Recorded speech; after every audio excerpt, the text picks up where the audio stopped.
Entre Lisboa y las costas de Inglaterra habló Julio por última vez con el marido.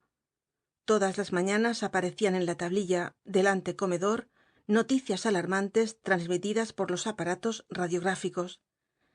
El imperio se estaba armando contra sus enemigos. Dios los castigaría, haciendo caer sobre ellos toda clase de desgracias. Desnoyers quedó estupefacto de asombro ante la última noticia. 300.000 revolucionarios sitian a París en este momento. Los barrios exteriores empiezan a arder. Se reproducen los horrores de la Commune.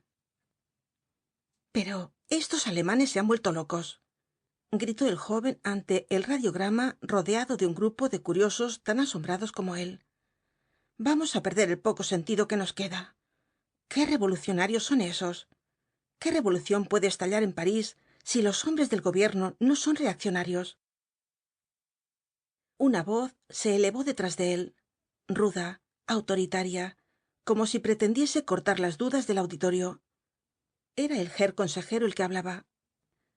Joven, esas noticias las envían las primeras agencias de Alemania, y Alemania no miente nunca.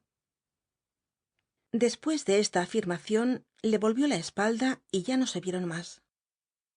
En la madrugada siguiente, último día del viaje, el camarero de Desnoyers lo despertó con apresuramiento. Herr, suba a cubierta. Lindo espectáculo. El mar estaba velado por la niebla, pero entre los brumosos telones se marcaban unas siluetas semejantes a islas, con robustas torres y agudos minaretes. Las islas avanzaban sobre el agua aceitosa, lenta y majestuosamente, con pesadez sombría. Julio contó hasta 18. Parecían llenar el océano. Era la escuadra de la Mancha, que acababa de salir de las costas de Inglaterra por orden del gobierno, navegando sin otro fin que el de hacer constar su fuerza. Por primera vez, viendo entre la bruma este desfile de dreadnoughts que evocaban la imagen de un rebaño de monstruos marinos de la prehistoria, se dio cuenta exacta Desnoyers del poderío británico. El buque alemán pasó entre ellos empequeñecido, humillado, acelerando su marcha. Cualquiera diría, pensó el joven, que tiene la conciencia inquieta y desea ponerse en salvo. Cerca de él, un pasajero sudamericano bromeaba con un alemán. Si la guerra se hubiese declarado ya entre ellos y ustedes, si nos hiciesen prisioneros. Después de mediodía entraron en la rada de Southampton. El Frederick August mostró prisa en salir cuanto antes. Las operaciones se hicieron con vertiginosa rapidez. La carga fue enorme. Carga de personas y de equipajes. 2 vapores llenos abordaron el transatlántico. Una avalancha de alemanes residentes en Inglaterra invadió las cubiertas con la alegría del que pisa suelo amigo, deseando verse cuanto antes en Hamburgo. Luego el buque avanzó por el canal con una rapidez desusada en estos parajes. La gente, asomada a las bordas, comentaba los extraordinarios encuentros en este bulevar marítimo, frecuentado ordinariamente por buques de paz. Unos humos en el horizonte eran los de la escuadra francesa, llevando al presidente Poincaré, que volvía de Rusia. La alarma europea había interrumpido su viaje. Luego vieron más navíos ingleses que rondaban ante sus costas como perros agresivos y vigilantes. 2 acorazados de la América del Norte se dieron a conocer por sus mástiles en forma de cestos. Después pasó a todo vapor, con rumbo al Báltico, un navío ruso, blanco y lustroso desde las cofas a la línea de flotación. Mal, clamaban los viajeros procedentes de América. Muy mal. Parece que esta vez la cosa va en serio. Y miraban con inquietud las costas cercanas a un lado y a otro. Ofrecían el aspecto de siempre, pero detrás de ella se estaba preparando tal vez un nuevo período de historia. El transatlántico debía llegar a Boulogne a medianoche, aguardando hasta el amanecer para que desembarcasen cómodamente los viajeros. Sin embargo, llegó a las 10, echó el ancla lejos del puerto y el comandante dio órdenes para que el desembarco se hiciese en menos de una hora. Para esto había acelerado la marcha derrochando carbón. Necesitaba alejarse cuanto antes, en busca del refugio de Hamburgo. Por algo funcionaban los aparatos radiográficos. A la luz de los focos azules que esparcían sobre el mar una claridad lívida, empezó el trasbordo de pasajeros y equipajes con destino a París, desde el transatlántico a los remolcadores. ¡Aprisa! ¡Aprisa! Los marineros empujaban a las señoras de paso tardo, que recontaban sus maletas creyendo haber perdido alguna. Los camareros cargaban con los niños como si fuesen paquetes. La precipitación general hacía desaparecer la exagerada y untosa amabilidad germánica. Son como lacayos, pensó Desnoyers. Creen próxima la hora del triunfo y no consideran necesario fingir. Se vio en un remolcador que danzaba sobre ondulaciones del mar, frente al muro negro e inmóvil del transatlántico, acribillado de redondeles luminosos y con los balconajes de las cubiertas repletos de gente que saludaba agitando pañuelos. Julio reconoció a Berta, que movía una mano, pero sin verle, sin saber en qué remolcador estaba, por una necesidad de manifestar su agradecimiento a los dulces recuerdos que se iban a perder en el misterio del mar y de la noche.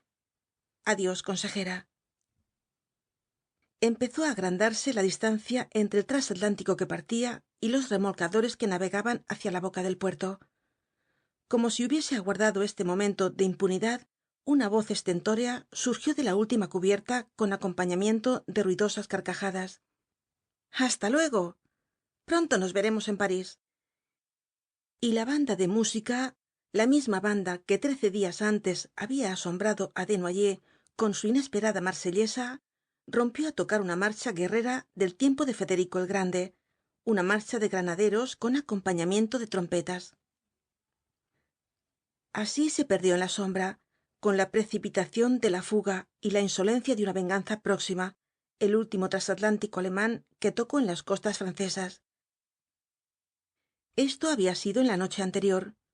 Aún no iban transcurridas 24 horas, pero Desnoyers lo consideraba como un suceso lejano de vagorosa realidad.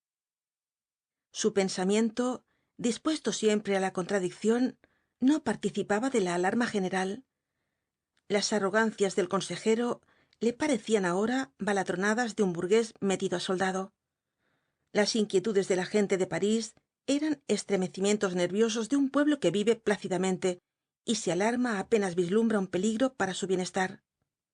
Tantas veces habían hablado de una guerra inmediata, solucionándose el conflicto en el último instante. Además, él no quería que hubiese guerra, porque la guerra trastornaba sus planes de vida futura, y el hombre acepta como lógico y razonable todo lo que conviene a su egoísmo, colocándolo por encima de la realidad. No, no habrá guerra, repitió mientras paseaba por el jardín. Estas gentes parecen locas. ¿Cómo puede surgir una guerra en estos tiempos? Y después de aplastar sus dudas, que renacerían indudablemente al poco rato, pensó en la realidad del momento consultando su reloj. Las 5. Ella iba a llegar de un instante a otro. Creyó reconocerla de lejos en una señora que atravesaba la verja por la entrada de la rue Pasquier. Le parecía algo distinta, pero se le ocurrió que las modas veraniegas podían haber cambiado el aspecto de su persona. Antes de que se aproximase, pudo convencerse de su error. No iba sola. Otra señora se unió a ella. Eran tal vez inglesas o norteamericanas, de las que rinden un culto romántico a la memoria de María Antonieta. Deseaban visitar la capilla expiatoria, antigua tumba de la reina ejecutada. Julio las vio como subían los peldaños atravesando el patio interior, en cuyo suelo estaban enterrados 800 suizos, muertos en la jornada del 10 de agosto, con otras víctimas de la cólera revolucionaria. Desalentado por esta decepción, siguió paseando. Su mal humor le hizo ver considerablemente agrandada la fealdad del monumento con que la restauración borbónica había adornado el antiguo cementerio de la Magdalena. Pasaba el tiempo sin que ella llegase. En cada una de sus vueltas miraba ávidamente hacia las entradas del jardín. Y ocurrió lo que en todas sus entrevistas. Ella se presentó de repente, como si cayese de lo alto y surgiera del suelo, lo mismo que una aparición. Una tos, un leve ruido de pasos, y al volverse, Julio casi chocó con la que llegaba. Margarita. Oh, Margarita. Era ella, y sin embargo tardó en reconocerla. Experimentaba cierta extrañeza al ver en plena realidad este rostro que había ocupado su imaginación durante 3 meses, haciéndose cada vez más espiritual e impreciso con el idealismo de la ausencia. Pero la duda fué de breves instantes. A continuación, le pareció que el tiempo y el espacio quedaban suprimidos, que él no había hecho ningún viaje, y sólo iban transcurridas unas horas desde su última entrevista. Adivinó Margarita la expansión que iba a seguir a las exclamaciones de Julio, el apretón vehemente de manos, tal vez algo más, y se mostró fría y serena. No, aquí no, dijo con un mohín de contrariedad. Qué idea habernos citado en este sitio. Fueron a sentarse en las sillas de hierro, al amparo de un grupo de plantas, pero ella se levantó inmediatamente. Podían verla los que transitaban por el bulevar con solo que volviesen los ojos hacia el jardín. A estas horas muchas amigas suyas debían andar por las inmediaciones a causa de la proximidad de los grandes almacenes. Buscaron el refugio de una esquina del monumento, metiéndose entre éste y la rue de Mathurin. Desnoyers colocó 2 sillas junto a un macizo de vegetación, y al sentarse quedaron invisibles para los que transitaban por el otro lado de la verja. Pero ninguna soledad. A pocos pasos de ellos, un señor grueso y miope leía su periódico. Un grupo de mujeres charlaba y hacía labores. Una señora con peluca roja y 2 perros, alguna vecina que bajaba al jardín para dar aire a sus acompañantes, pasó varias veces ante la amorosa pareja sonriendo discretamente. ¡Qué fastidio! Gimió Margarita. ¡Qué mala idea haber venido a este lugar! Se miraban los dos atentamente, como si quisieran darse exacta cuenta de las transformaciones operadas por el tiempo. Estás más moreno, dijo ella. Pareces un hombre de mar. Julio la encontraba más hermosa que antes, reconociendo que bien valía su posesión las contrariedades que habían originado su viaje a América. Era más alta que él, de una esbeltez elegante y armoniosa. Tiene el paso musical, decía Desnoyers al evocar su imagen, y lo primero que admiró al volverla a ver fue el ritmo suelto, juguetón y gracioso con que marchaba por el jardín buscando nuevo asiento. Su rostro no era de trazos regulares, pero tenía una gracia picante, un verdadero rostro parisiense. Todo cuanto han podido inventar las artes del embellecimiento femenil se reunía en su persona, sometida a los más exquisitos cuidados. Había vivido siempre para ella. Solo desde algunos meses antes abdicó en parte este dulce egoísmo, sacrificando reuniones, tés y visitas, para dedicar a Desnoyers las horas de la tarde. Elegante y pintada como una muñeca de gran precio, teniendo por suprema aspiración el ser un maniquí que realzase con su gracia corporal las invenciones de los modistos, había acabado por sentir las mismas preocupaciones y alegrías de las otras mujeres, creándose una vida interior. El núcleo de esta nueva vida, que permanecía oculta bajo su antigua frivolidad, fué Desnoyers. Luego, cuando se imaginaba haber organizado su existencia definitivamente, las satisfacciones de la elegancia para el mundo y las dichas del amor íntimo secreto, una catástrofe fulminante, la intervención del marido, cuya presencia parecía haber olvidado, trastornó su inconsciente felicidad. Ella, que se creía el centro del universo, imaginando que los sucesos debían rodar con arreglo a sus deseos y gustos, sufrió la cruel sorpresa con más asombro que dolor. ¿Y tú cómo me encuentras?, siguió diciendo Margarita. Para que Julio no se equivocase al contestarle, miró su amplia falda, añadiendo: Te advierto que ha cambiado la moda. Terminó la falda entravé. Ahora empieza a llevarse corta y con mucho vuelo. Desnoyers tuvo que ocuparse del vestido con tanto apasionamiento como de ella, mezclando las apreciaciones sobre la reciente moda y los elogios a la belleza de Margarita. ¿Has pensado mucho en mí? Continuó. ¿No me has engañado una sola vez? ¿Ni una siquiera? Di la verdad. Mira que yo conozco bien cuando mientes. Siempre he pensado en ti, dijo él llevándose una mano al corazón, como si jurase ante un juez.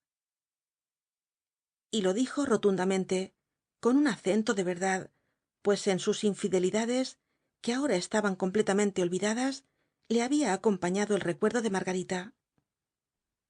Pero hablemos de ti, añadió Julio. ¿Qué es lo que has hecho en este tiempo? Había aproximado su silla a la de ella todo lo posible. Sus rodillas estaban en contacto. Tomaba una de sus manos, acariciándola, introduciendo un dedo por la abertura del guante. Aquel maldito jardín que no permitía mayores intimidades y les obligaba a hablar en voz baja después de 3 meses de ausencia.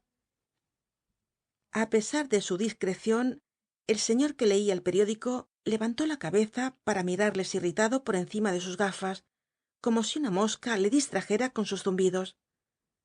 Venir a hablar tonterías de amor en un jardín público, cuando toda Europa estaba amenazada de una catástrofe. Margarita, repeliendo la mano audaz, habló tranquilamente de su existencia durante los últimos meses. He entretenido mi vida como he podido, aburriéndome mucho. Ya sabes que me fui a vivir con mamá, y mamá es una señora a la antigua que no comprende nuestros gustos. He ido al teatro con mi hermano, he hecho visitas al abogado para enterarme de la marcha de mi divorcio y darle prisa, y nada más. ¿Y tu marido? No hablemos de él, ¿quieres? El pobre me da lástima. Tan bueno, tan correcto. El abogado asegura que pasa por todo y no quiere oponer obstáculos. Me dicen que no viene a París, que vive en su fábrica. Nuestra antigua casa está cerrada. Hay veces que siento remordimiento al pensar que he sido mala con él. ¿Y yo? Dijo Julio retirando su mano. Tienes razón, contestó ella sonriendo. Tú eres la vida. Resulta cruel, pero es humano. Debemos vivir nuestra existencia sin fijarnos en si molestamos a los demás. Hay que ser egoístas para ser felices. Los dos quedaron en silencio. El recuerdo del marido había pasado entre ellos como un soplo glacial. Julio fue el primero en reanimarse. ¿Y no has bailado en todo este tiempo? No. ¿Cómo era posible? Fíjate, una señora que está en gestiones de divorcio. No he ido a ninguna reunión chic desde que te marchaste. He querido guardar cierto luto por tu ausencia. Un día tangueamos en una fiesta de familia. ¡Qué horror! Faltabas tú, maestro. Habían vuelto a estrecharse las manos y sonreían. Desfilaban ante sus ojos los recuerdos de algunos meses antes, cuando se había iniciado su amor, de 5 a 7 de la tarde, bailando en los hoteles de los Campos Elíseos, que realizaban la unión indisoluble del tango con la taza de té. Ella pareció arrancarse de estos recuerdos a impulsos de una obsesión tenaz que sólo había olvidado en los primeros instantes del encuentro. Tú, que sabes mucho, di, ¿crees que habrá una guerra? La gente habla tanto. ¿No te parece que todo acabará por arreglarse? Desnoyers la apoyó con su optimismo. No creía en la posibilidad de una guerra. Era algo absurdo. Lo mismo digo yo. Nuestra época no es de salvajes. Yo he conocido alemanes, personas chic y bien educadas, que seguramente piensan igual que nosotros. Un profesor viejo que va a casa explicaba ayer a mamá que las guerras ya no son posibles en estos tiempos de adelanto. A los 2 meses apenas quedarían hombres. A los 3 el mundo se vería sin dinero para continuar la lucha. No recuerdo cómo era esto, pero él lo explicaba palpablemente, de un modo que daba gusto oírle. Reflexionó en silencio, queriendo coordinar sus recuerdos confusos, pero asustada ante el esfuerzo que esto suponía, añadió por su cuenta: imagínate una guerra. ¡Qué horror! La vida social paralizada. Se acabarían las reuniones, los trajes, los teatros. Hasta es posible que no se inventasen modas. Todas las mujeres de luto. ¿Concibes eso? Y París desierto. Tan bonito que lo encontraba yo esta tarde, cuando venía en tu busca. No, no puede ser. Figúrate que el mes próximo nos vamos a Vichy. Mamá necesita las aguas. Luego a Biarritz. Después iré a un castillo del Loire. Y además hay nuestro asunto, mi divorcio, nuestro casamiento, que puede realizarse el año que viene. Y todo esto vendría a estorbarlo y cortarlo una guerra. No, no es posible. Son cosas de mi hermano y de otros como él que sueñan con el peligro de Alemania. Estoy segura de que mi marido, que sólo gusta de ocuparse en cosas serias y enojosas, también es de los que creen próxima la guerra y se preparan para hacerla. ¡Qué disparate! Di conmigo que es un disparate. Necesito que tú me lo digas. Y tranquilizada por las afirmaciones de su amante, cambió el rumbo de la conversación. La posibilidad del nuevo matrimonio mencionado por ella evocó en su memoria el objeto del viaje realizado por Desnoyers. No habían tenido tiempo para escribirse durante la corta separación. ¿Conseguiste dinero? ¿Con la alegría de verte he olvidado tantas cosas? Él habló adoptando el aire de un hombre experto en negocios. Traía menos de lo que esperaba. Había encontrado al país en una de sus crisis periódicas, pero aún así había conseguido reunir 400.000 francos. En la cartera guardaba un cheque por esta cantidad. Más adelante le harían nuevos envíos. Un señor del campo, algo pariente suyo, cuidaba de sus asuntos. Margarita parecía satisfecha. También adoptó ella un aire de mujer grave a pesar de su frivolidad. El dinero es el dinero, dijo sentenciosamente, y sin él no hay dicha segura. Con tus 400.000 y lo que yo tengo podremos ir adelante. Te advierto que mi marido desea entregar mi dote.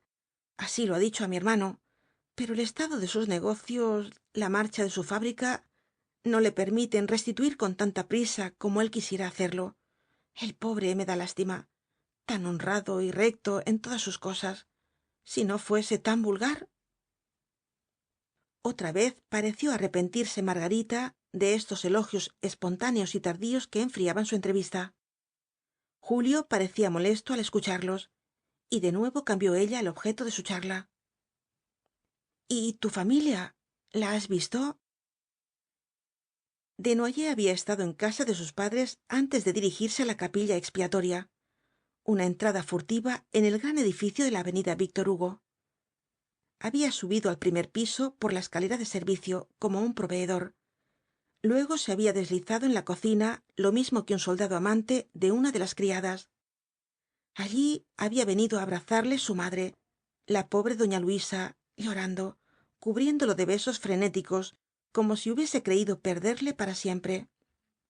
Luego había aparecido Luisita, la llamada Chichi, que le contemplaba siempre con simpática curiosidad, como si quisiera enterarse bien de cómo es un hermano malo y adorable, que aparta a las mujeres decentes del camino de la virtud y vive haciendo locuras. A continuación, una gran sorpresa para Desnoyers, pues vio entrar en la cocina, con aires de actriz solemne, de madre noble de tragedia, a su tía Elena, la casada con el alemán, la que vivía en Berlín rodeada de innumerables hijos. Está en París hace un mes. Va a pasar una temporada en nuestro castillo, y también parece que anda por aquí su hijo mayor, mi primo el sabio, al que no he visto hace años. La entrevista había sido cortada repetidas veces por el miedo. El viejo está en casa. Ten cuidado, le decía su madre cada vez que levantaba la voz. Y su tía Elena iba hacia la puerta con paso dramático, lo mismo que una heroína resuelta a dar de puñaladas al tirano si pasa el umbral de su cámara. Toda la familia continuaba sometida a la rígida autoridad de don Marcelo Desnoyers. ¡Ay, ese viejo! Exclamó Julio refiriéndose a su padre. Que viva muchos años, pero cómo pesa sobre todos nosotros. Su madre, que no se cansaba de contemplarle, había tenido que acelerar el final de la entrevista, asustada por ciertos ruidos. Márchate. Podría sorprendernos, y el disgusto sería enorme. Y él había huido de la casa paterna, saludado por las lágrimas de las dos señoras y las miradas admirativas de chichi, ruborosa y satisfecha a la vez de un hermano que provocaba entre sus amigas escándalo y entusiasmo. Margarita habló también del señor Desnoyers, un viejo terrible, un hombre a la antigua, con el que no llegarían nunca a entenderse.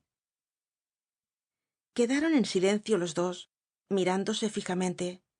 Ya se habían dicho lo de mayor urgencia, lo que interesaba a su porvenir, pero otras cosas más inmediatas quedaban en su interior y parecían asomar a los ojos, tímidas y vacilantes, antes de escaparse en forma de palabras.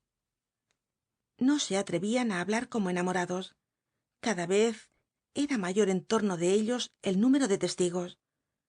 La señora de los perros y la peluca roja pasaba con más frecuencia, acortando sus vueltas por el square para saludarlos con una sonrisa de complicidad. El lector de periódicos contaba ahora con un vecino de banco para hablar de las posibilidades de la guerra. El jardín se convertía en una calle. Las modistillas, al salir de los obradores, y las señoras, de vuelta de los almacenes, lo atravesaban para ganar terreno.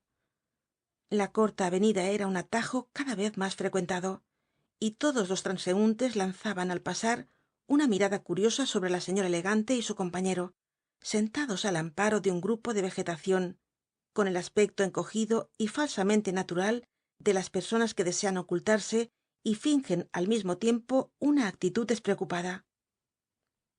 ¡Qué fastidio!, gimió Margarita. Nos van a sorprender. Una muchacha la miró fijamente, y ella creyó reconocer a una empleada de un modisto célebre. Además, podían atravesar el jardín algunas de las personas amigas que una hora antes había entrevisto en la muchedumbre que llenaba los grandes almacenes próximos. Vámonos, continuó. Si nos viesen juntos, figúrate lo que hablarían. Y ahora precisamente que la gente nos tiene algo olvidados. Desnoyers protestó con mal humor. Marcharse. París era pequeño para ellos por culpa de Margarita, que se negaba a volver al único sitio donde estarían al abrigo de toda sorpresa. En otro paseo, en un restaurante, allí donde fuesen, corrían igual riesgo de ser conocidos. Ella sólo aceptaba entrevistas en lugares públicos, y al mismo tiempo sentía miedo a la curiosidad de la gente. Si Margarita quisiera ir a su estudio de tan dulces recuerdos. No, a tu casa no, repuso ella con apresuramiento. No puedo olvidar el último día que estuve allí.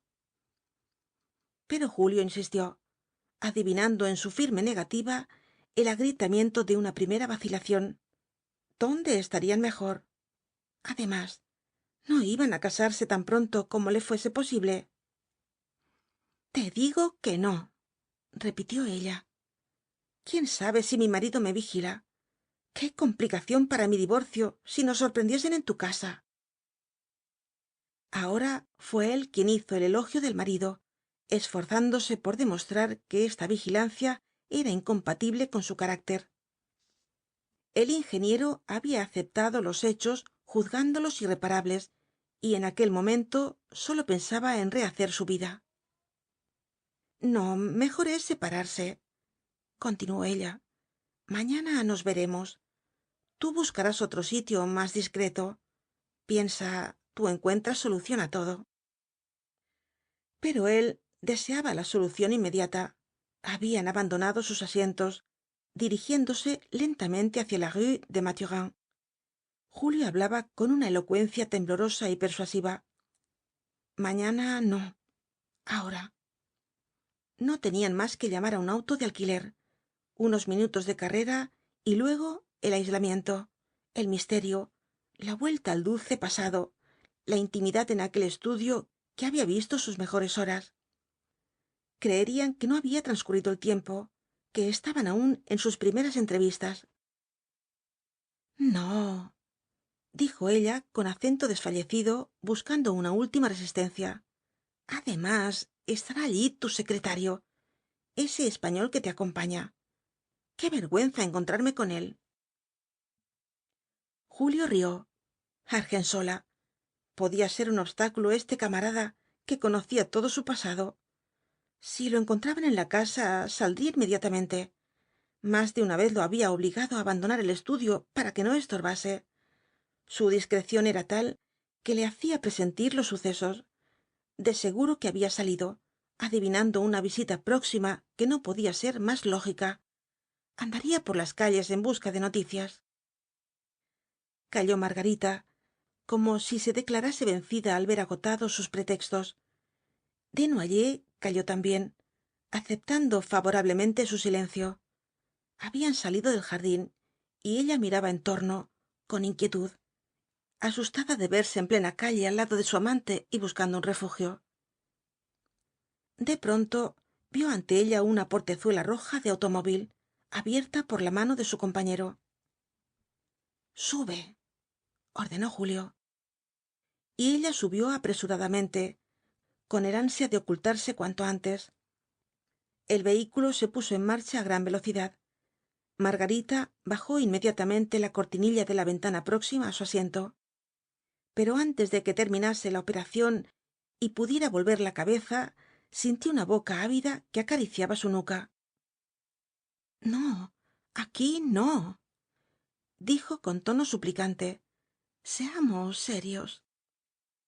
Y mientras él, rebelde a estas exhortaciones, insistía en sus apasionados avances, la voz de Margarita volvió a sonar sobre el estrépito de ferretería vieja que lanzaba el automóvil saltando sobre el pavimento. ¿Crees realmente que no habrá guerra? ¿Crees que podremos casarnos? Dímelo otra vez. Necesito que me tranquilices. Quiero oírlo de tu boca. Fin de la sección 2.